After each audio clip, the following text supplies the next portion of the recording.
Buenas noches. Muchas gracias por acompañarnos esta noche en SOMA. Estamos muy contentos de tenerles. Esta noche nos acompañan la curadora e investigadora Doreen Ríos, que estará hablando sobre el libro Cyberfeminism Index, escrito y editado por Mindy Seu. Muchas gracias de nuevo por acompañarnos. Thank you so much for staying with us. And a comenzar. Thank you so much. I'm going to steal this mic stand. Oh, this is on too. Maybe I'll take this.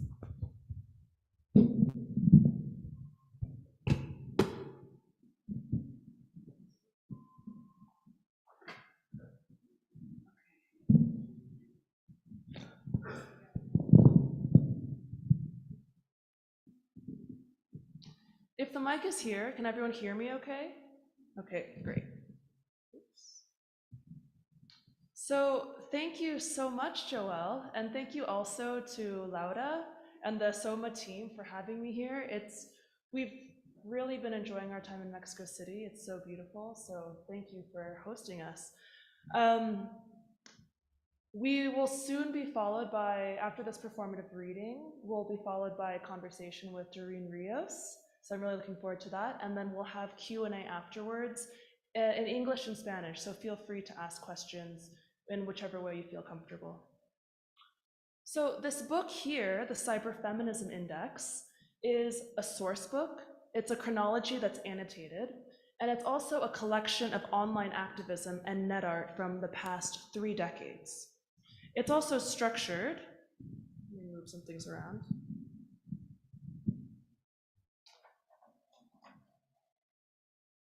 As an index of indexes, and I'll kind of explain what that means moving forward. But before we get into the content of the book, we'll start with what is cyberfeminism? So historically, over the past several decades, this term was left pretty open-ended to allow for the mutation of its definition.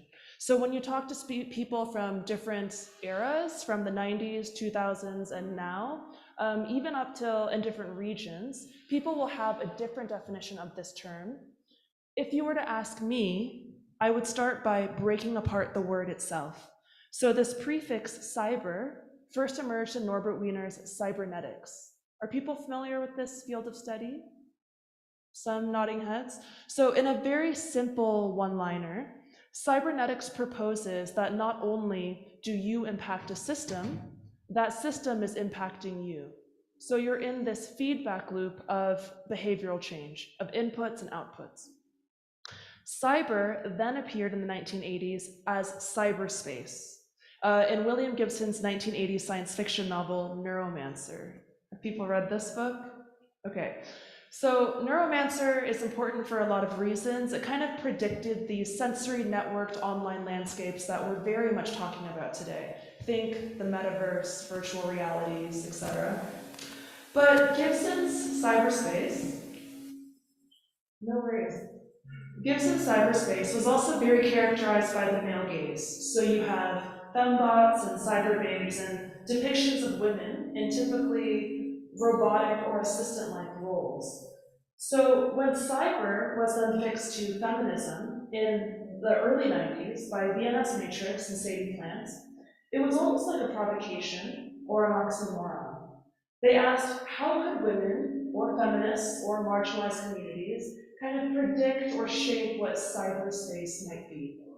And you see a lot of examples that range from techno-utopia to techno-dystopia and all the blurriness in between. This sticker, though, comes from the website, the Old Boys Network. So this website, or the sticker itself, comes from the webpage of Helene von Oldenburg. Here, she asked the public opinion about what they thought cyberfeminism might be. And at that time, in the 90s, it was met with a lot of confusion. But ultimately, instead of defining what cyberfeminism was, the Old Boys Network instead wrote the 100 Antitheses. This was a manifesto where they gave 100 definitions as to what cyberfeminism was not, Again, some people in the attempt to be more inclusive and adaptable to those who self-resonate with the term. This book is the edited hard copy of a soft copy. The Cyberfeminism Index.com. So this website first came out in 2020. It was created by Angela Meitzler and myself with help from Janine Rosen and Charles Ruskowski. When you come to the site, it feels like a fairly standard table, but upon interaction, it's made to feel unusual. So as you click different entries, you can actually then download this as a reader. This book is kind of hard to find in Mexico City right now. They do have some copies at Casabosques, but in theory, you could also select your own entries from the site and print out your own version. Websites have the connotation of, as a soft copy, of being ephemeral, mutable, dynamic, but also not as reputable as printed books. But we're trying to kind of flip this. The website will act as an ongoing, living index, constantly crowdsourced, whereas the book kind of acts like a snapshot of a moment. So even now, since the manuscript for this book was frozen, we've had 300 more entries on the website. So it kind of shows how social gatherings like these really lead to the material gathering of new entries. And we would really love to include many more Latin American examples, so feel free to submit at the bottom left of this site.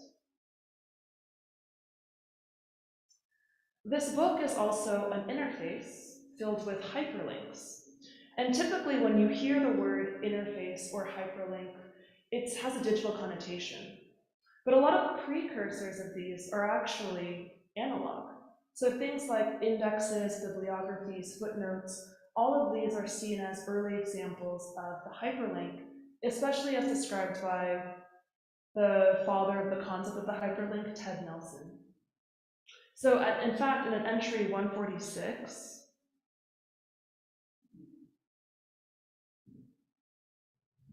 Cyberfeminism, Connectivity, Critique, and Creativity, in their editor's notes, they actually describe their cross-references as a hypertextual link. And then throughout the book's pages, in the margin, you'll see these eye icons that push and pull you to different parts of the book for things that might juxtapose or complement what you're currently reading. So in this book, the hyperlink or the cross-references look like these green pills. They exist in all of the entries, and again, really encourage the nonlinear reading, but more so how everything is very entangled. So even regardless of the byline, it shows that all of these things are created in environments. Hyperlinks show that nothing is created in isolation, and everything is essentially co-authored, or at least coming from a network of different information. So if you were to follow a hyperlink learning trail in this book, that would read something like this. Cyberfeminism is a mutating word with a nebulous history. Its evolution is less a single root system with multiple branches than a network of entangled rhizomes, constantly and multidirectionally moving. Virginia Barrett of the Australian art collective VNS Matrix has described cyberfeminism as anti-genealogical, anti-authorial, and a hostile mucus, never faithful to any origins. Cross-reference 8.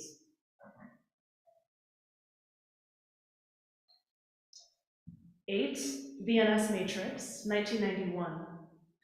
The most consistent VNS Matrix genesis story is that VNS Matrix crawled out of the cyber swamp in the particularly hot summer of 1991, and via an aesthetics of slime initially generated as porn, by women, for women. VNS Matrix forged an unholy alliance with technology and its machines, and spewed forth a blasphemous text which was the birth of cyberfeminism. VNS Matrix was on a mission to hijack the toys from techno-cowboys and remap cyberculture with a feminist bent. This is one story. There are also stories about a slime consciousness operating via spiral space. Cross-reference 181.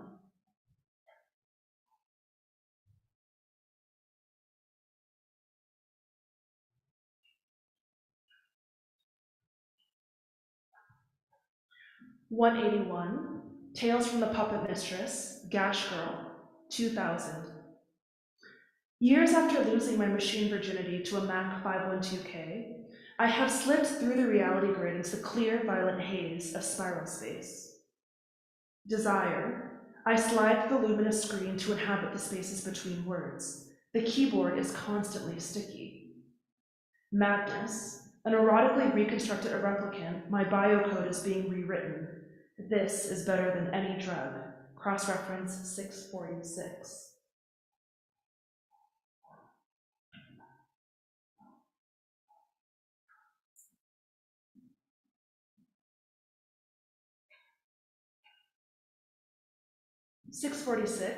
Discortizadora, Ripper.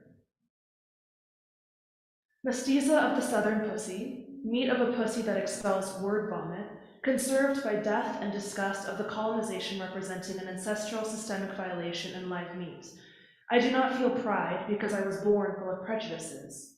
No Man's Land, cross-reference 95.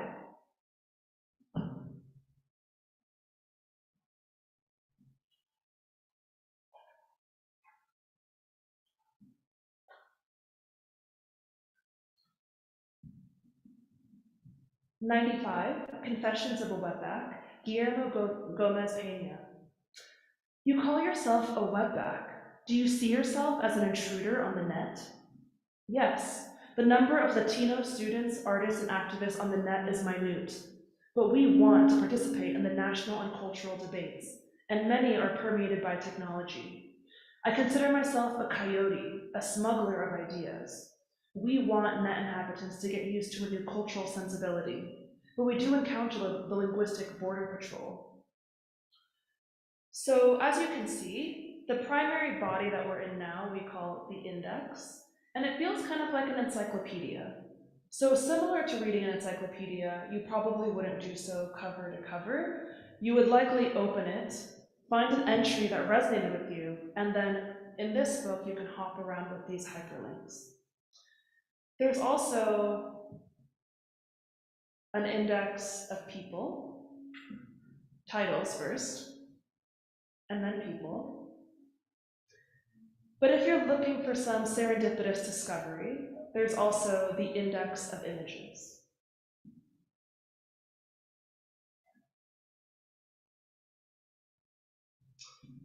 All New Gen, VNS Matrix, 1992. Sabotage the databanks of Big Daddy mainframe. Your guides to the contested zone are renegade DNA sluts. The most wicked is Circuit Boy, a dangerous techno bimbo. Be prepared to question your gendered construction.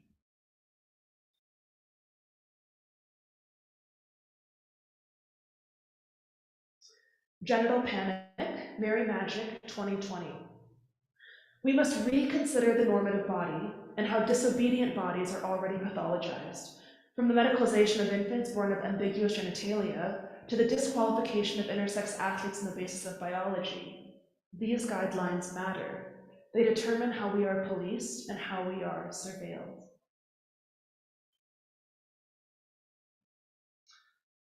The Black Trans Archive, Danielle Brathwaite-Shirley, 2020. Welcome to the Pro-Black, Pro-Trans Archive. This interactive archive was made to store and center Black trans people, to preserve our experiences, our thoughts, our feelings, our lives, to remember us even when we are at risk of being erased. So in order to enter this archive, you're greeted with 3 options. The first is if you're Black and trans, the second is if you're trans, and the third is if you're cis. So depending on your selection, you would actually have different access into what you're able to see on this online site.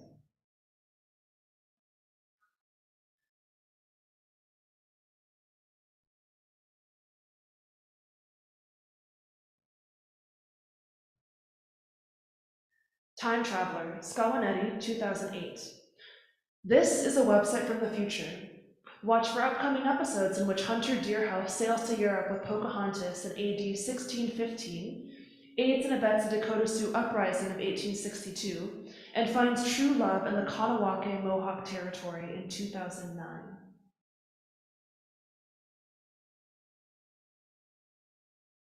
So what you're seeing here is a machinima. A machinima is a portmanteau of machine and cinema. So these are live action plays that happen inside video games, and they're typically recorded, and that documentation ends up becoming a video art piece. And Scominati, the creator, is largely seen as the first Indigenous net artist currently based in Montreal. So if you are curious about time traveler, you can watch all 6 episodes of this series on her website.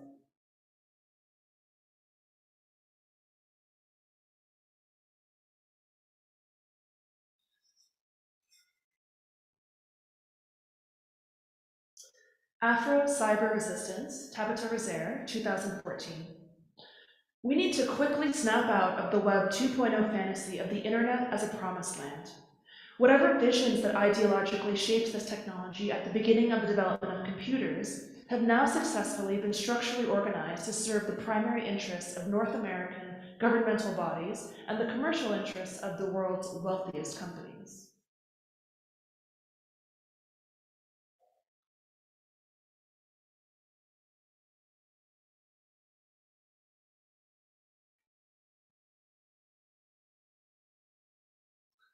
The Bitch Mutant Manifesto, VNS Matrix, 1996. Your fingers probe my neural network. The tingling sensation in the tips of your fingers are my synapses responding to your touch. It's not chemistry, it's electric. Don't ever stop fingering my separating holes, extending my oozing boundary. But in spiral space, there is no they, there's only us. Suck my code.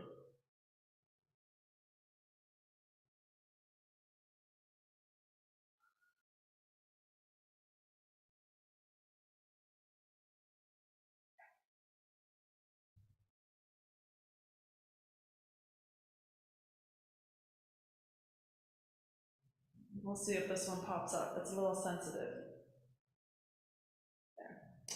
Daddy Residency, Nahi Kim, 2019.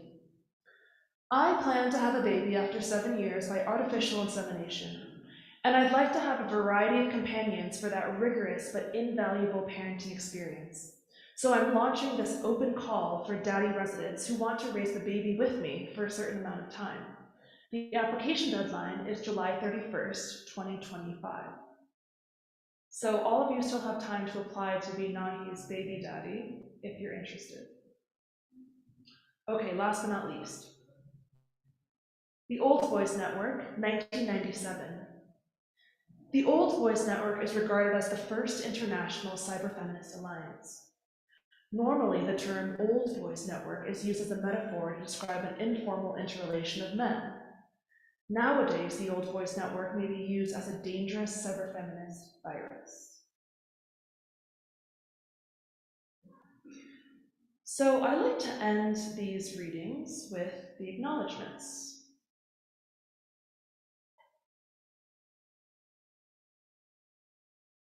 So what you see here is a title sequence. And typically these are reserved for the ends of films, but it kind of shows the vast network of people that really made this project possible. So not only the production of the book, like the designers, editors, lithographers, but also people who created the content, like the forward and afterward, and all of the collections inside. But especially, this book is about 70% crowdsourced. So this also lists all the people who submitted entries to the site. It really goes to show that this is a very collective history that's rapidly moving. It feels very polyvocal, it feels very rhizomatic. But it certainly would not have been possible or this wide-reaching had it not been for these hundreds of people that chose to submit entries.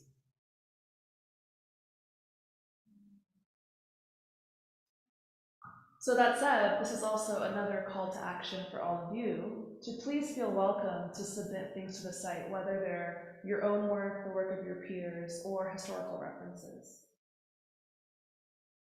I think another great thing about these social gatherings is it's really allowed people within the book, but also with complementary research themes to kind of be highlighted as well, to talk about their own histories and be in dialogue, to again, kind of show this multiplicitous history. So with that, I would happily invite Doreen Ríos up to the stage, and we'll move into the second half of tonight's event. So thank you very much.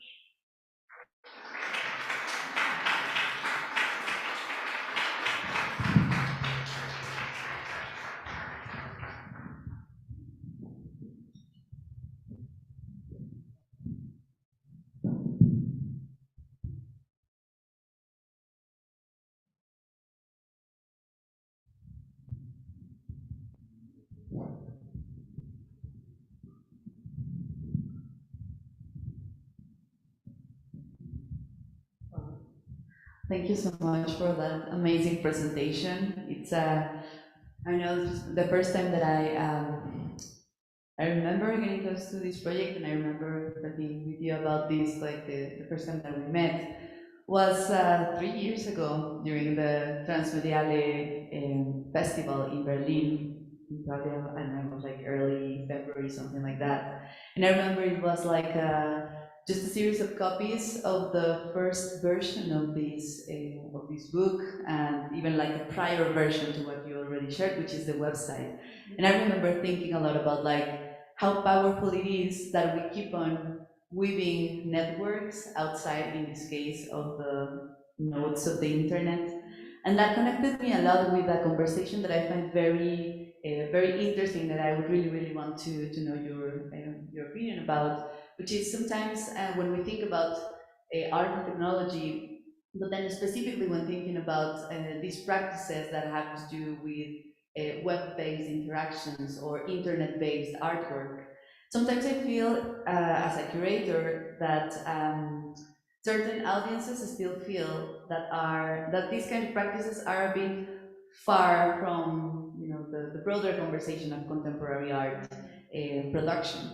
One of the things that I really like to bring to the table when we have this kind of conversation is how actually when you think about code, like programming and code, particularly like the very essence of creating anything that you want to create on a computer and many other devices, but let's say take the computer as a key or as a starting point. It comes from it comes from knitting, and it comes from textiles, and it comes from this notion of filling in the blanks or leaving something blank, right? So when you think about like what does knitting encompasses, and a lot of textile production in many cultures, like throughout time, you're actually looking into like the very first practices of coding.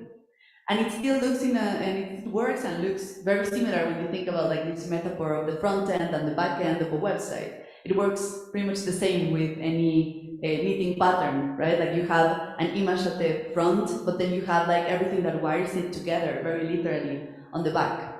And I think it's a very beautiful metaphor also to think about female labor in the development of technology. And this is something that actually one of the authors that writes a lot about cyberfeminism, Sadie Plant, talks a lot about in this, like her seminal book, I think, Zeros and Ones, which is a brilliant book, so I encourage you, everyone, to look for it. And thinking about this labor behind, like this female labor behind a lot of the technological devices that we have today. That sometimes, when you start putting all of these nodes together and thinking about what all of this means and how this has been developed throughout time, you actually start thinking a lot in different ways of imagining code in other ways. And also these networks that come, like perhaps they start inside the screen, but then eventually they go outside of the screen and they become something else. They become a book, but then also they become these gatherings, and then also they can become something else, particularly when you think about long-lasting bonds and conversations. And I think that the Cyberfeminism Index brings that together. So I would really love to know your opinion in regards to these somewhat like these connections throughout time, I guess, but then the ways in which this project has been able to put them together. Yeah, I think, wow, so many thoughts. So, to some of your earlier points, women have been part of the history of computing and the development of the internet since its origins. So, the first computers were actually women. Computer stood for people who computed, which were women. Even in your anecdote about weaving, The computers that we know of now were based off of the punch cards of the Jacquard loom, which was a literal loom for weaving textiles. And even things like Texas Instruments, known for like their scientific calculator, they actually hired Navajo women because of their very dexterous weaving capabilities to help create their circuit boards in the very beginning. But these are things that we don't often learn about when we hear about the history of computing or the history of the internet. So that's only like a hardware history. We often hear about the grandfathers who taught us the architecture and protocol.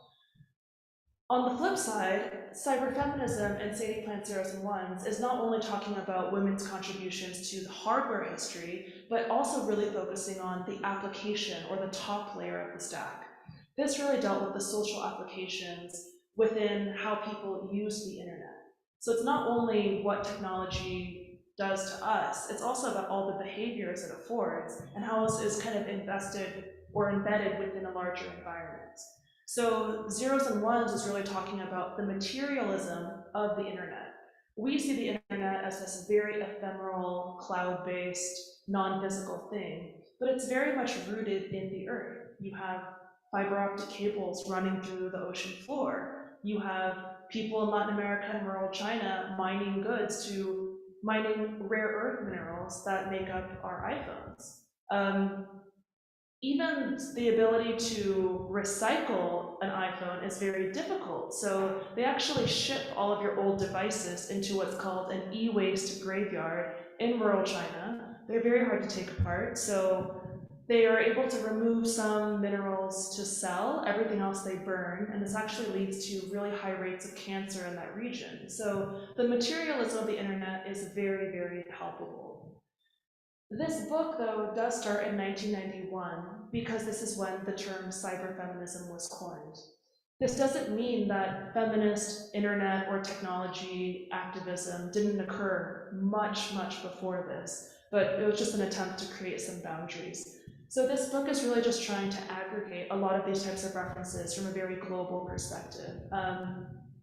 And sometimes people agree with each other and sometimes they don't, but I think that's kind of part of the beauty of this kind of space. It wasn't trying to create an insular narrative, but rather bring together this very rhizomatic quality.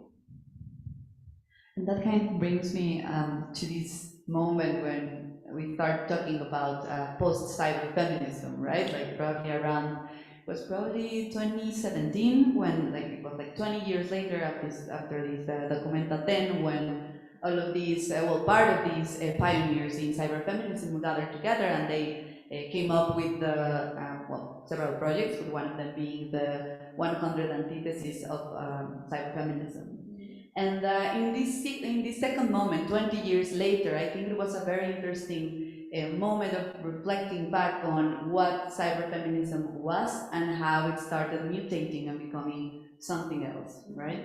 And this is also something that I find very powerful of this index, the way that it has been able to gather or to get together a diverse set of voices that we rarely ever see in other kind of projects that are looking into cyberfeminism, which was part of the main criticisms that happened in 2017, this post-cyberfeminism event, which was mainly, they were not necessarily thinking or talking about other conversations regarding what it means to create and to understand and think from within the internet as a woman, right? Like this was like a very, let's say like a very initial conversation about where we could take this to, but then it started becoming something else.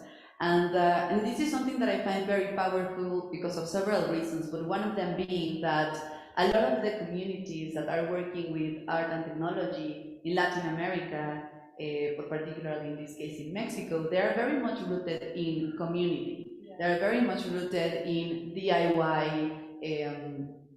labor, I guess, and building your own devices and creating from scratch a series of technologies that were not available before, or making a machine do something that it was not meant to do. And this is something that I think it's very interesting because you can see that in the projects that are part of the Cyberfeminism Index. Pretty much all of them are community-based, pretty much all of them are like collective voices getting together to put up events or to set up workshops or to set up exhibition spaces, and well, you name it. It's a very, very brilliant way of also rethinking these ways of connecting and getting together that I always bring back to, like, you know, thinking when you feel like the internet is isolating, it's an isolating experience from a very specific kind of perspective, you have this counterpart of this internet experience by very literally having the internet very much as an excuse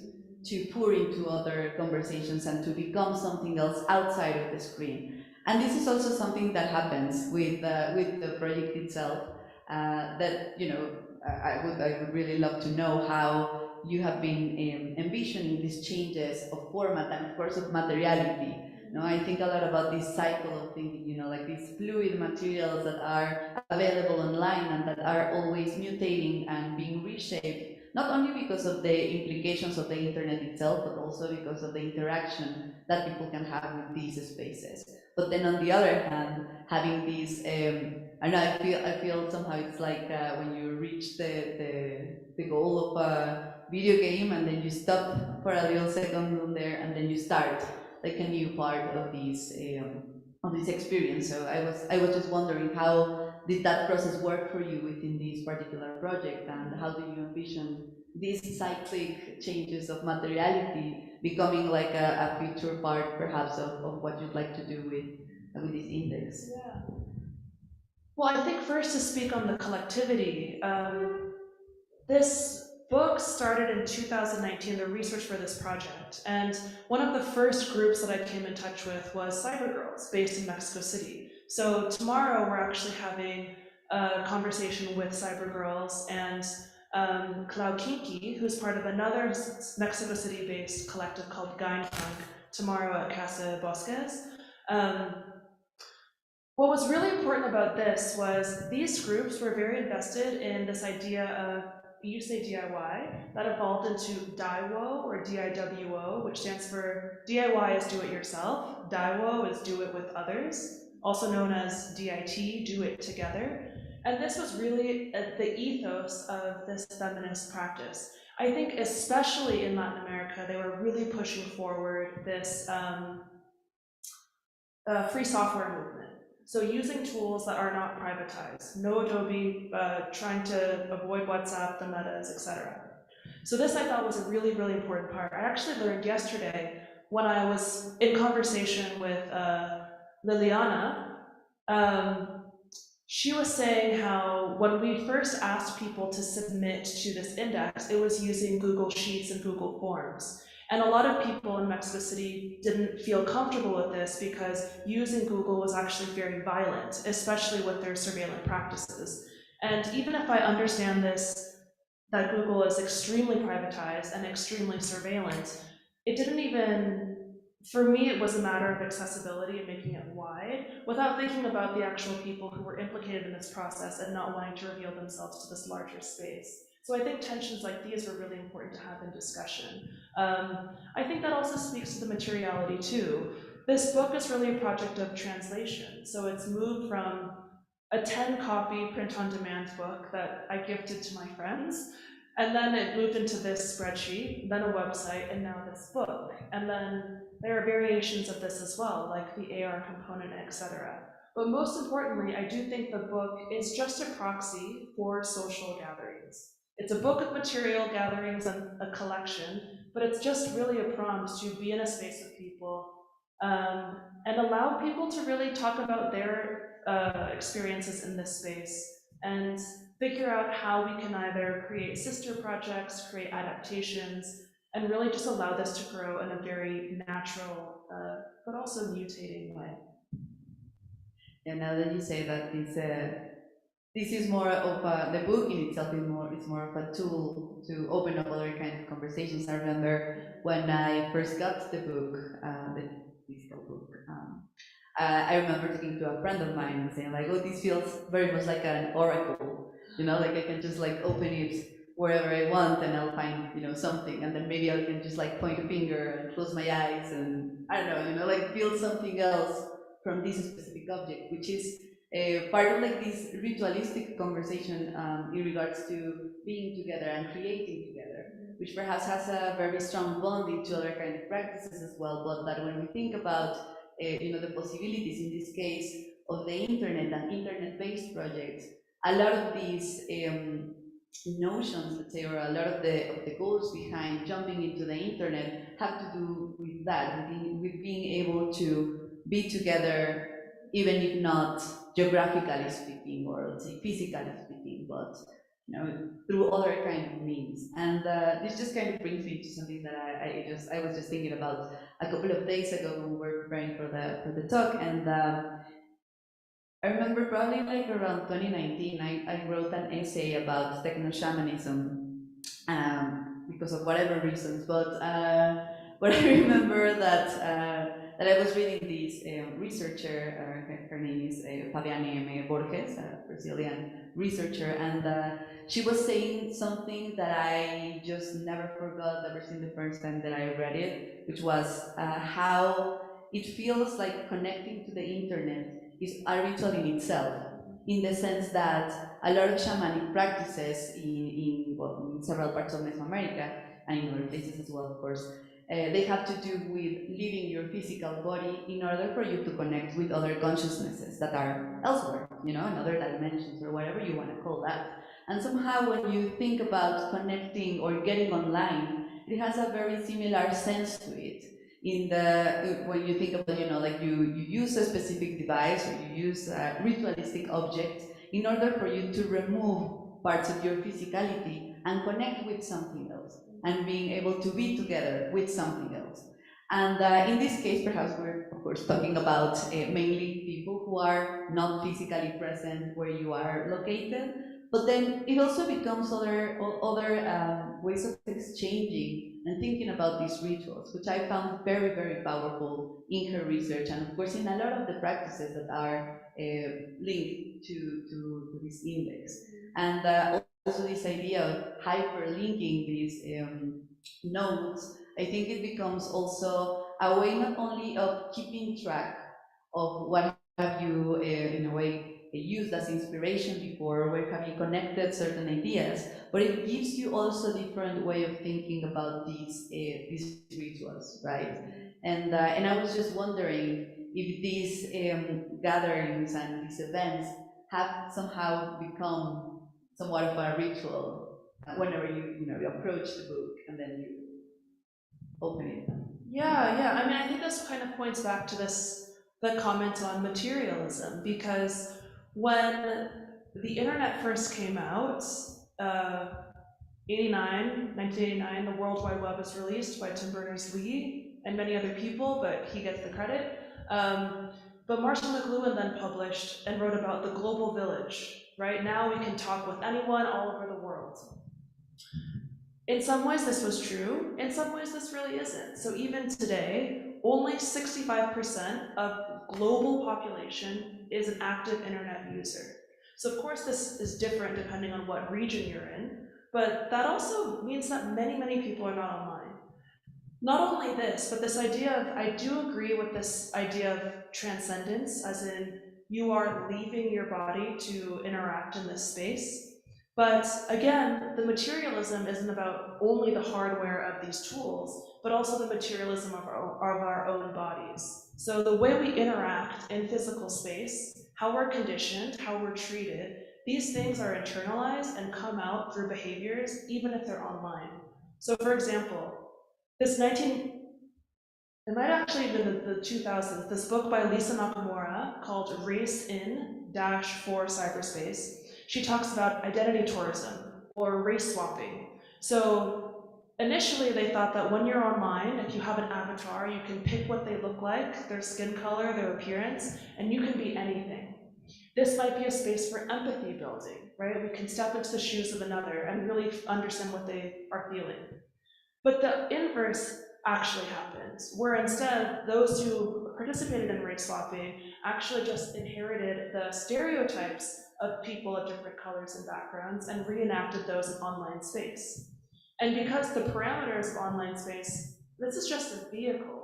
The affordances of this technology is actually kind of reiterating and intensifying a lot of the things that we experience in physical space.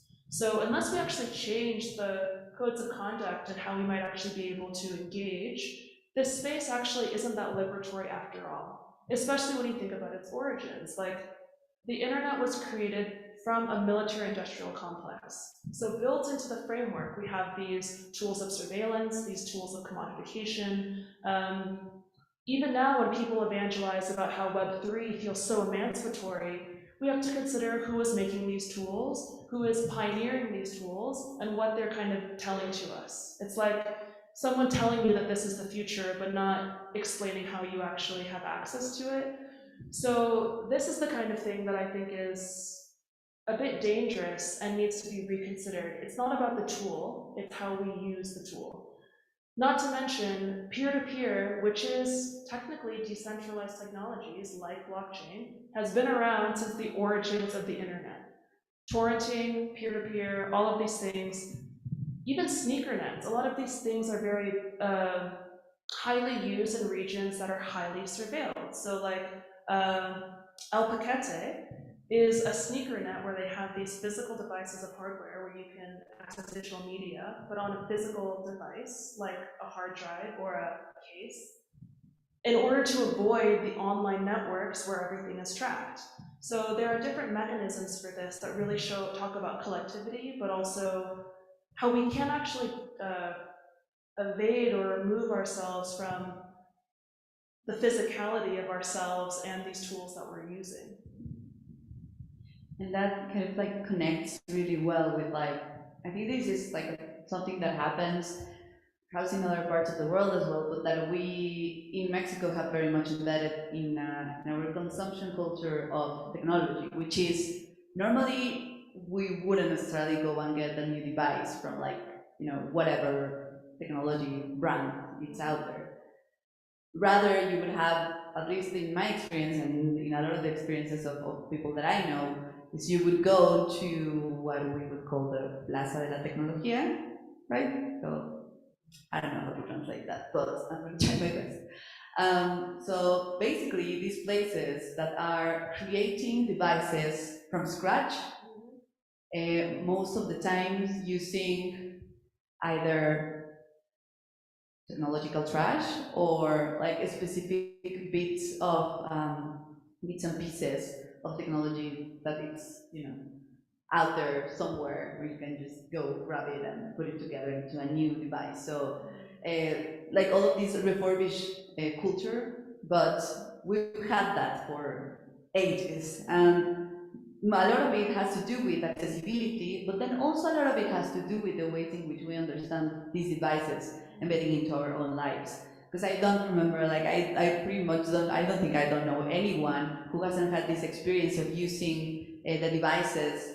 that they have until the very last of consequences. And with this I mean a lot of these devices get inherited from your parents to the eldest daughter or son, and then to the next one, and then to the next one, until it's fully useless. There's very much nothing to do with this thing, and even then it can become something else.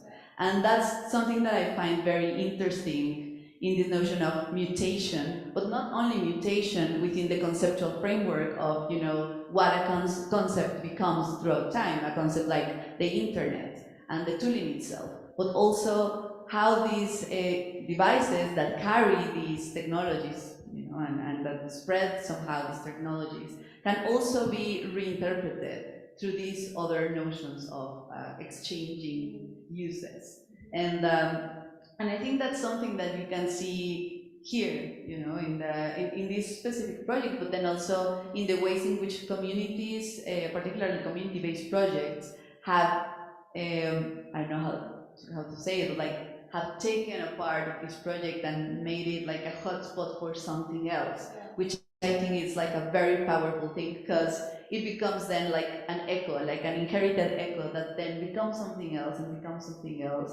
And of course, I don't know how many entries are up until now, but I imagine all of these like tiny echoes moving elsewhere, and maybe there is where you can find part of this promise of the early internet that, of course, we're not looking at right now anywhere, but like especially with like all the militarized technologies that we have for censorship and surveillance in Mexico. I'm not getting too deep with that, but like we're very much aware of that. And then, you know, thinking about like using and hacking these devices to the very last of the consequences, even if it's the internet, it needs to, I don't know, I guess it kind of allows us to rethink how can we become part of the system without necessarily giving out what we do not want to give out, you know? And this connects really well with these people who were interested in adding their projects to the index, but who didn't really feel comfortable with adding their information to a Google spreadsheet or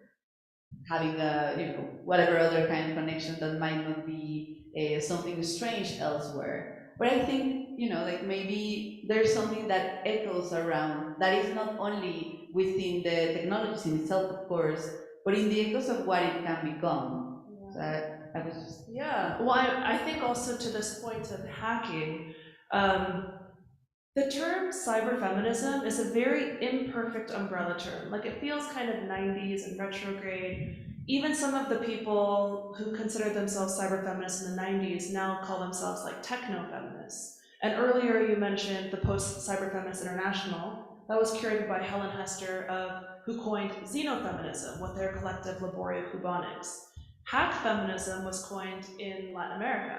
So hack feminism, trans hack feminism, I think it really goes to show how this idea of hacking, of DIY, of really kind of this modularity of bringing together devices and people has been very, very palpable in what we're seeing in Mexico City, and I hate the term global south, but what you're kind of seeing in these other communities. So I think that even in the name itself, like in a hacker manifesto by Mackenzie Wark, she talks about hacking as hacking our own codes. Like, we think of codes as computer codes, but we are conditioned to behave in a certain way depending on your gender, depending on your class, etc. And kind of decoding this, unlearning this, and then presenting something anew is part of this unhacking or pro-hacking ethos. So, well, I think, I don't know how long we still have, but I think it would be really nice as well to open up the conversation, and perhaps if any of you have any thoughts, questions. In English or Spanish? Sorry that this was all in English. Y puedo traducir también lo que sea.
Yeah, so I think that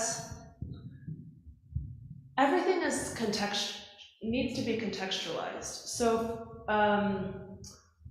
I do think now what we're calling internet activism, hashtag activism, social media activism has become quite inflated, probably because the speed at which things are moving online. However, there were moments where online activism paired with physical on-the-ground activism, like during the Arab Spring, right? Like, social media activism at that time was a huge, it really perpetuated and supported what was happening and led to a lot of policy change and physical change on the ground. Even now, when we think about social media activism, I do think maybe there was a weariness of what happens during the Black Lives Matter protests in the US, However, it did also lead to this spike in information activism, which has been occurring for a really long time. So information activism is about how to disseminate and make public a lot of the knowledge production that is typically held in these very walled gardens, let's say. So I think what we're trying to encourage now, and I see this happening a little bit, is internet activism or hashtag activism works when it's paired with a very clear call to action. So what this means is instead of posting a black square and showing solidarity, which does something to a degree, it might be different if there was a clear petition, reading list, get in touch with this person, some clear call to action at a gradation of levels for people to engage depending on whatever their bandwidth might be. And again, this is coming from a very Western US context. I also want to point out that this type of social media activism was also existing online before what we know of as social media as these online platforms. So in the 90s, there was this Gender Changers March led by the Gender Changers Academy, which was basically like a hardware school for women based in Europe. And here they actually held like a 24-hour protest in a chat feed where they were kind of talking about all these different problems they were having in the hardware space, and it led to all of these viral slogans and things. This was in the 90s, so virality was very different then. But yeah, I'm curious to hear what your thoughts as well. What do you think about the changing climate of hashtag activism? Do you think it's still potent or has the potential to be powerful now? And how does this compare to what was happening before?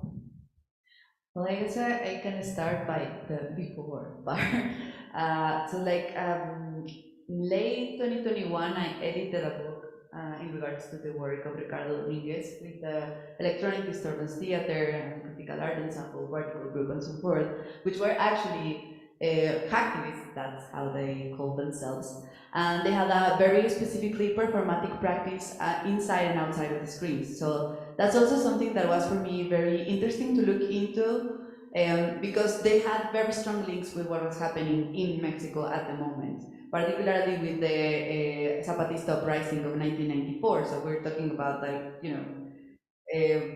demonstrations online happening since then, at least, in connection with Mexico. And one might wonder, well, what was happening in terms of accessibility in Mexico in 1994 in order for these things to have happened back then and actually had an impact. I think back then what happened is that a lot of the news outlets were very, well, they still are, but more obviously connected with the powers that play. Right? And it was very, very easy for them to censor certain news and just make as if something never really happened, right? So what happened back then in the late 90s was that a lot of the things that were being spread online were also tying with other media outlets in other places, which made it very, very hard for the Mexican government to say hey, nothing happened, we might as well just not talk about it, right? It was just impossible, and that was the tactic back then. So of course, and this is, I think that this might be useful, but I think when you think about the difference of what a tactic means and what a strategy means, the strategy normally has to do with changing the current system or adding or making it better somehow. And the tactical side of it, it's not necessarily wanting to change this system as such, but actually just to make it disappear altogether, right? And that's a very different way of approaching, in this case, a political event. And I think this tactical notion of how to act online is something that we can definitely see that is still happening. It's not something that can be easily replicated, which is the sad part of it. Since the internet moves in a really, really fast manner, you cannot say we can just go on and use the strategies or the tactics that they were using in the late 90s and put them into practice right now and just making a case for that to be successful, because it's not gonna be in that way. In the same way that using social media for certain practices, like activist practices, a couple of years ago or 10 years ago is definitely not the way in which we would be looking into these. right now. And so I think it has a lot more to do with how we understand the current state of the internet in this case, in order for us to act.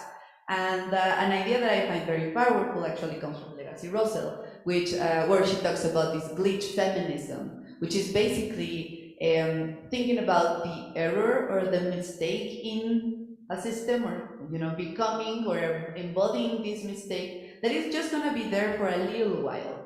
But while it's still there, actively, just like I don't know, making everything around it move and kind of like shake a little bit and make something fail somehow, it can take us to powerful, at least powerful conversations.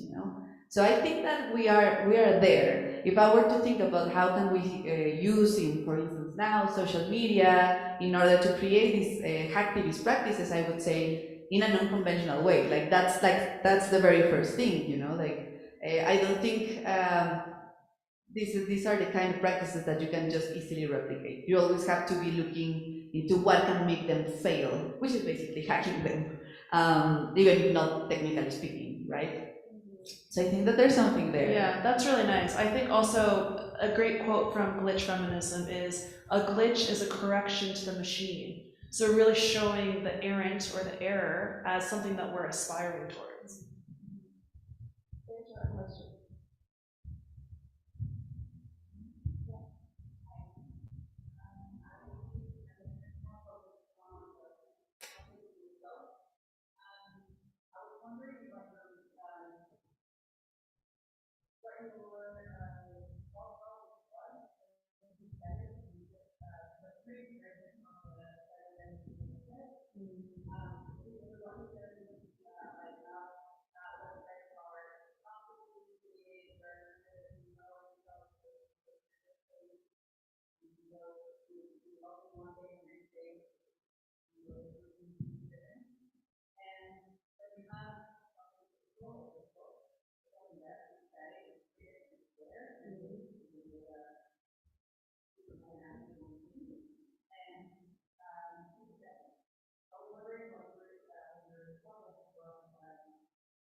Yeah, thank you so much.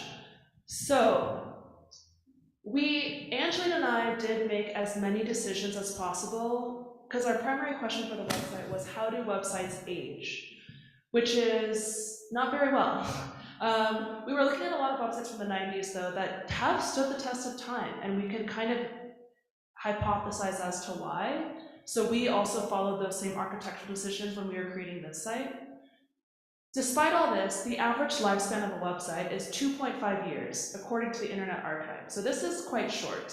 According to that average, our website would already be down, because it was launched 2.5 years ago. So because of this, the first reason is books generally have more posterity, they last longer than websites, in the most simplistic way possible.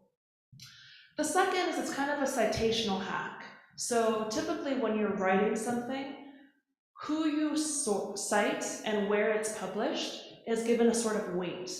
And typically, because of the connotations of the book, things published in printed volumes are considered at a higher weight than things in more ephemeral volumes, like art or websites or etc. So this is also a way of creating 700 plus secondary sources for a lot of things that don't have many citations to begin with. The third is, even if in many ways we're trying to move away from this system of continuing to amplify these institutions of power, when you are trying to rewrite or revision history in a way, you have to do that in conjunction with what you're doing in grassroots. So for example, when I was working with Inventory Press, the publisher, I told them that if we're going to publish this book, it has to be submitted into the Library of Congress. Because then, no matter what happens to the website later, there will be a quote-unquote official record or snapshot in a very, what they call a forever institution, which is museums or cultural institutions that have promised to maintain itself across generations, regardless of the people. So those are a few reasons.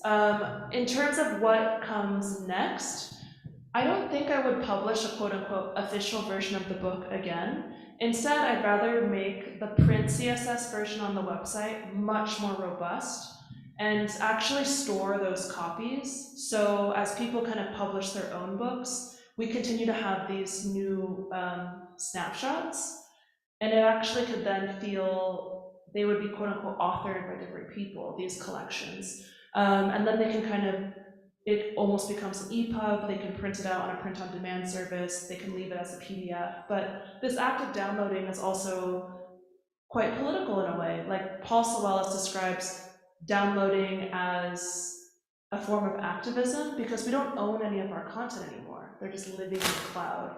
So that's kind of what I see for the future, but when we'll get there, who knows? Because yeah, maintenance work and these types of projects, there's all these different strands that might emerge, but that's kind of what we're thinking right now.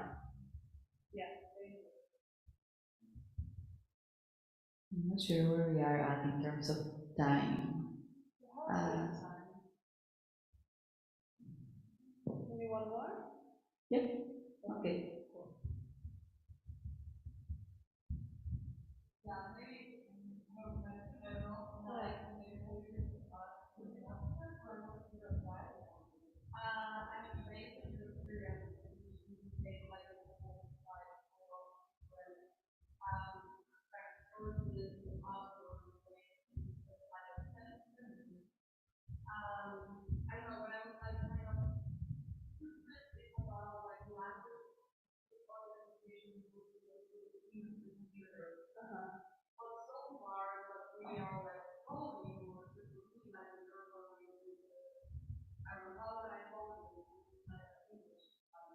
Yes.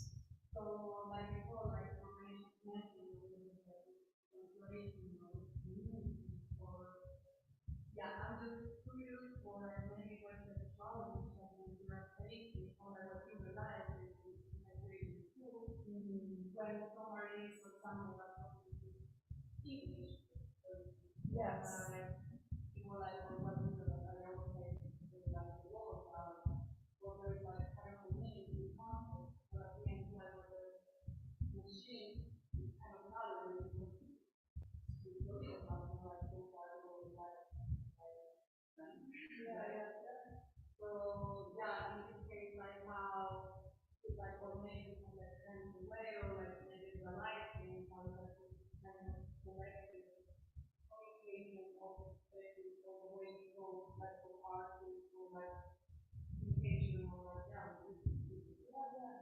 No, that's a great question. I think that translation has been a really creative part of this project in many ways.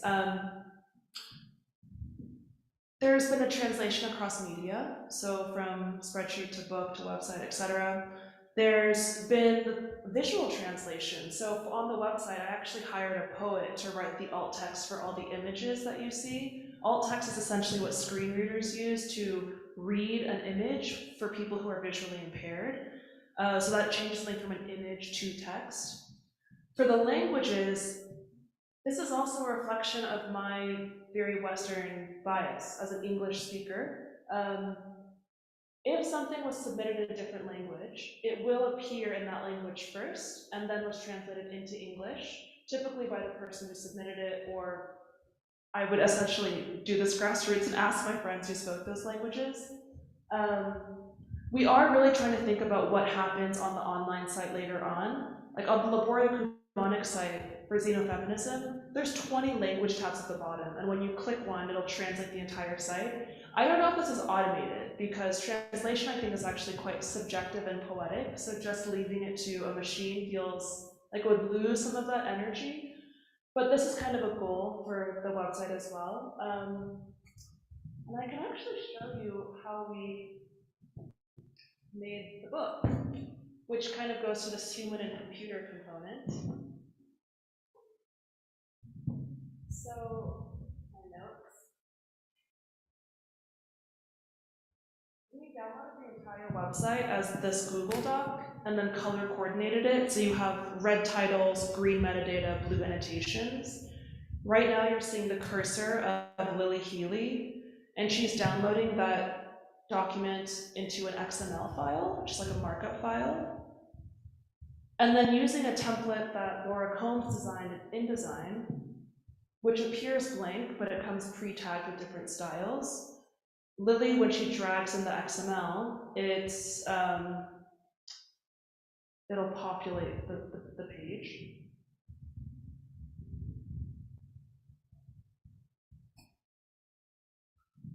So this basically generated 400 pages of the book in a second. However, it's not that seamless. Like, this actually took months of editing afterwards because it's all flowing in line.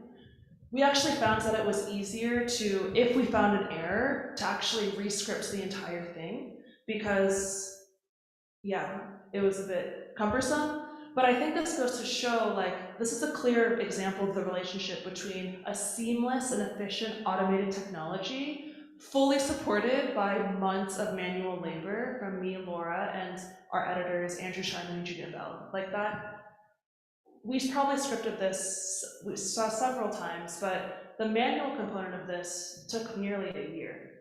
So I think that what we thought would be efficient, in some ways maybe wasn't, but just because how we designed the book, that had to happen. But this kind of flow of translation and this very, very complementary nature between human and machine, I think is, yeah, made very apparent here. Yeah. I'll turn this off.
Yeah.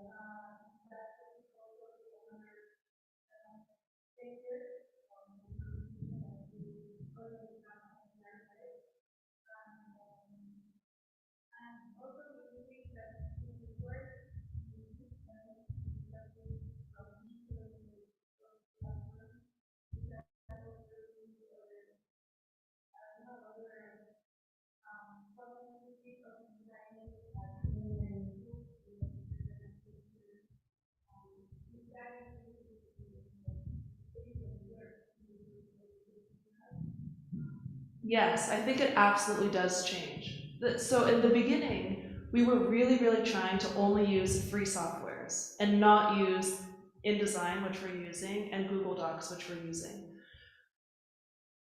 I think this is actually why I really want to prioritize this print-on-demand, print CSS component for rounds 2, because we went the official route and used a publisher, there were a lot of rules that came into play, which was if you're designing books, there's like really intense production schedules, and how you actually have to give someone these print-ready files, they just didn't support a lot of the free softwares that we were trying to use in the beginning. So we ended up reverting back to the things that are very much accepted and part of this system. Yeah, so again, that's kind of why we want to move towards this print CSS version later, because that's just using CSS. Like, people can open that up in any text editor they want. They don't even have to make it into a PDF or Adobe, like they can leave it as a text file. We are also thinking about creating like, I forgot what they're called, they're not zip bombs. Essentially like huge zip drives that you can just actually download raw material, like the image assets and etc. So these are different ways we're thinking about what comes next, just because we weren't, because we were following institutional guidelines, we were essentially, we were suckers. We had to follow those rules, yeah.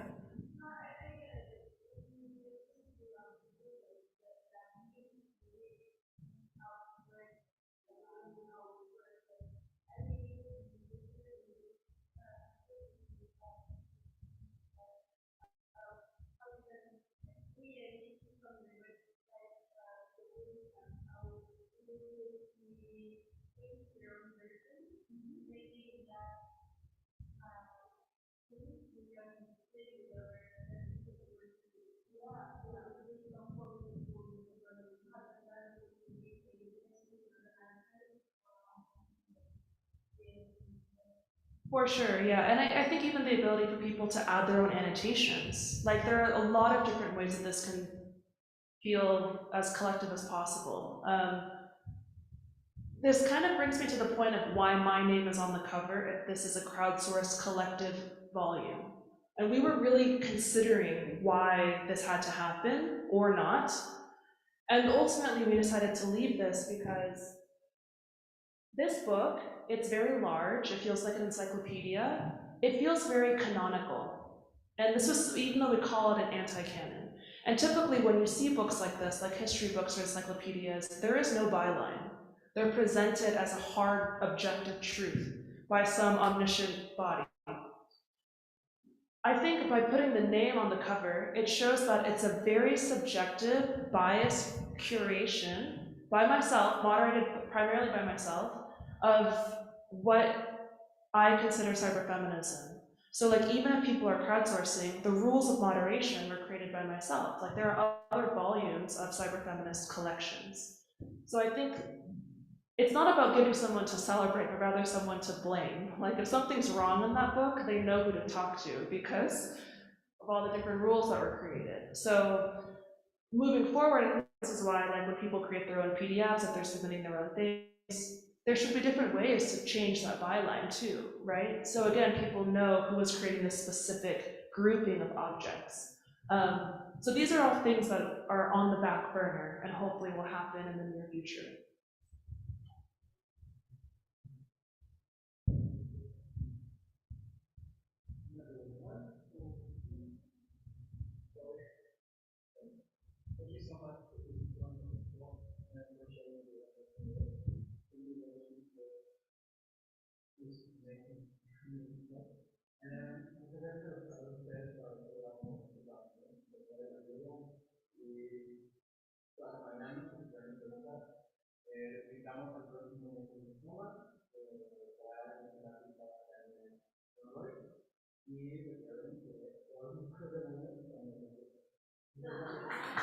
Thank you.